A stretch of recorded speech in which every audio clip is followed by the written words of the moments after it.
इयत्ता 4 परिसर अभ्यास पाठ 5वा घरोघरी पाणी या पाठामध्ये आपण एक प्रयोग करून बघणार आहोत।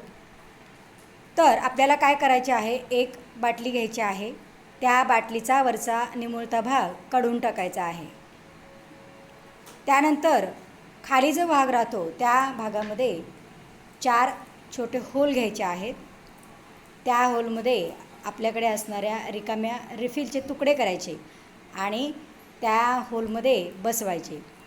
त्यानंतर काय करायचे, एका बॉटलमधून त्या बाटलीमध्ये पाणी ओतायचे।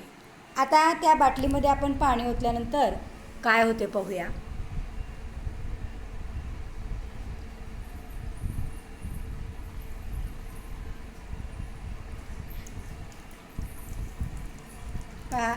पाणी ओतल्यानंतर एकाच वेळी त्या बॉटलमध्ये आपण रिफिलचे जे तुकडे बसवलेले आहे त्यातून पाणी व्हायला सुरुवात होते।